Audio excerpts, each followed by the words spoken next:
Desde que tengo uso de razón, recuerdo tener una conexión especial con el mundo de los muertos y todo lo relacionado con el más allá.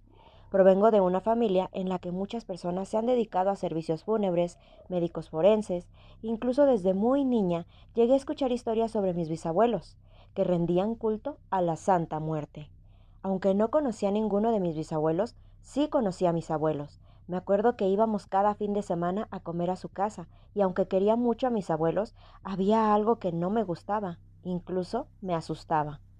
Había una habitación donde tenían juguetes para cuando mis primos y yo fuéramos de visita, tuviéramos algo con qué distraernos mientras mis padres, tíos y abuelos hablaran de cosas de adultos, pláticas que los niños no debían estar presentes. Pero ese no era el problema. Lo que había dentro de la habitación era el verdadero problema. Obviamente no eran los juguetes, pues estos me encantan. Había algo más. Esa habitación no tenía muy buena iluminación, porque casi no había luz solar en esa parte de la casa, y el foco llevaba más tiempo fundido de lo que estuvo en servicio. Había una cama en la que no dormía nadie desde que tengo memoria. Debo decir que aunque no me gustaba mucho la oscuridad, había algo que me afectaba más, algo siniestro. Cada vez que mis padres me mandaban a jugar a ese cuarto para discutir cosas de gente grande, apenas cruzaba la puerta empezaba a sentir escalofríos. Sentía una tremenda ansiedad de que alguien me podía estar observando, pero cuando salía del cuarto, todo volvía a estar bien. Era una sensación rara. Aunque aquella cosa me estuviera viendo, sentía que no quería hacerme daño, más bien era una especie de ángel guardián que me estaba cuidando. Todas las dudas que tenía en ese momento se resolvieron después, cuando una vez llegué a la casa de mis abuelos y fui al cuarto. Me encontré sorpresivamente con un señor vestido de una manera anticuada. Pude ver que tenía una cicatriz cerca del ojo izquierdo, un bigote grande y un lunar en la mejilla derecha. No alcancé a ver más porque en cuestión de pocos segundos se esfumó. Fue entonces que les conté a mis padres lo que había pasado y se los describí con el mejor detalle que pude.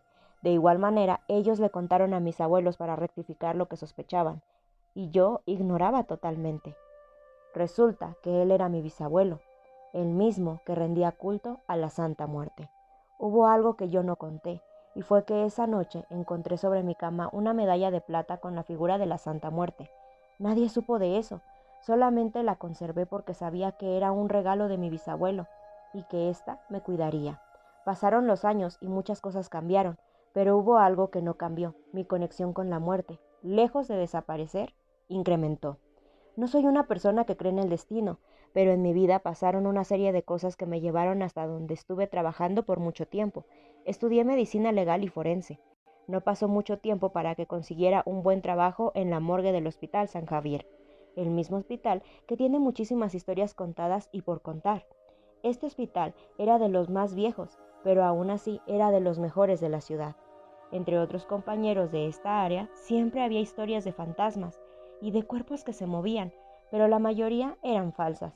Yo las consideraba bromas de mal gusto, pues yo respeto mucho a la muerte y no me gusta cuando hablan burlándose de eso.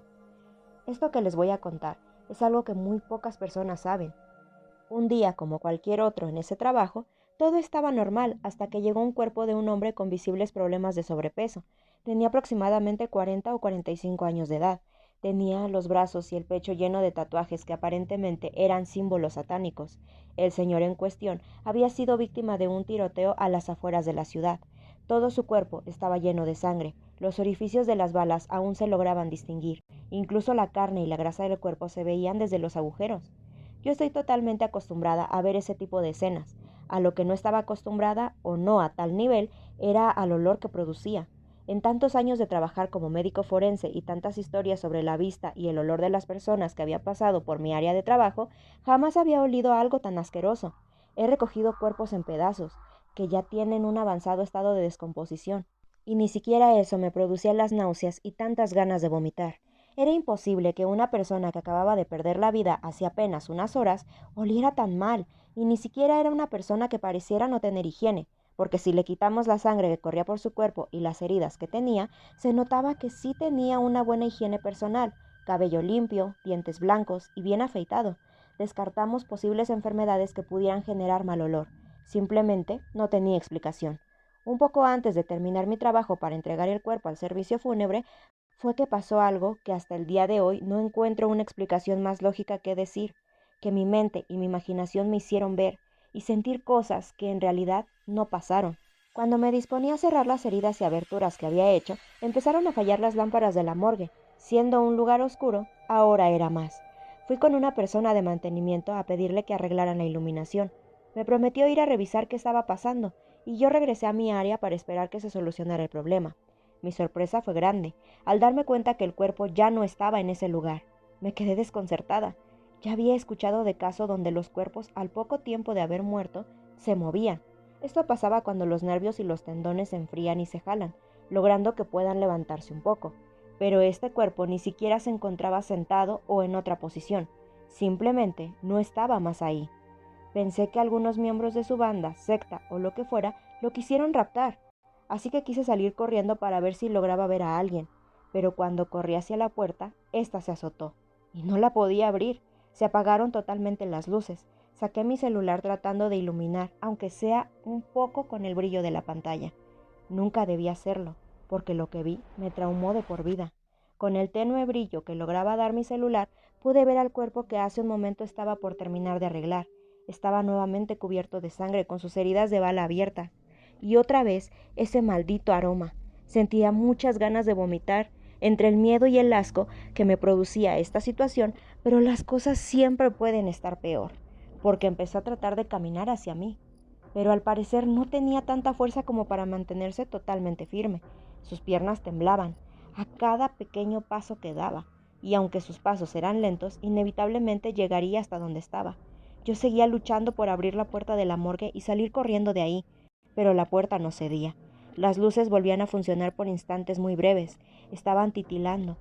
Pero como les había dicho, las cosas siempre pueden ponerse peor, porque los demás cuerpos que estaban en la morgue en ese momento se empezaron a levantar y, acompañando al otro, también caminaban hacia mí con esas frágiles piernas. En ese momento, al verme rodeado de tantos cuerpos resucitados caminando lentamente hacia mí, con sus respectivas heridas abiertas, decidí dejar de luchar con la puerta. No tenía salvación. Solamente me hinqué con lágrimas en los ojos, temblando de miedo y con ganas de vomitar por el aroma tan fétido que había inundado esa sala. Intentaba gritar con una voz quebrada por ayuda, pero nadie me escuchaba. En ese momento, el señor de los tatuajes ya estaba nuevamente frente a mí. Se hincó también y me acarició la cara, cubriéndome con la sangre que salía de su cuerpo. Al no saber cómo actuar, lo único que pude hacer fue empezar a vomitar. El asco había ganado. Este hombre dijo: no me iré solo al mundo de los muertos. No me iré solo al infierno. Tú me vas a acompañar. Aquellas palabras resultaron ser parte de mi salvación. No me iré solo al mundo de los muertos. Entre todas las cosas que pasaban por mi mente, entre el terror, asco y desesperación, había algo que no me había pensado en ese momento: mi conexión especial con la muerte desde que era niña. Saqué de la bolsa de mi pantalón la cartera donde siempre cargaba con aquella medalla de la Santa Muerte que me había dado mi bisabuelo, y lo único que pensé fue en ponérsela en la frente a aquel hombre. Me volteé para dejar de ver esa imagen que me aterraba y empezar a pedir protección a la niña blanca. Cuando hice eso, empezó a dar gritos muy fuertes de dolor. No sabía exactamente lo que pasaba, pero sabía que comenzaba a tomar ventaja. No supe en qué momento alguien logró abrir la puerta de la morgue y hacer que las luces volvieran a funcionar bien. Cuando abrí los ojos, estaba un compañero tratando de calmarme y los cuerpos habían vuelto a su lugar. Todo estaba en su estado normal. Me sacaron de la morgue y me empezaron a revisar la presión y a darme calmantes. Tuve que renunciar a ese trabajo y empezar a ir a terapia psiquiátrica. Y aunque no han vuelto a pasar cosas así de anormales, jamás he podido conciliar el sueño sin repetir una y otra vez las imágenes de ese suceso. Lo peor es que incluso en ocasiones aparece en mis pesadillas aquel hombre amenazando que volverá por mí. Si este video te gustó, dale corazoncito, sígueme y no olvides suscribirte a mi canal de YouTube y seguirme en todas mis redes sociales. Yo soy Comando Hobbs. Bye.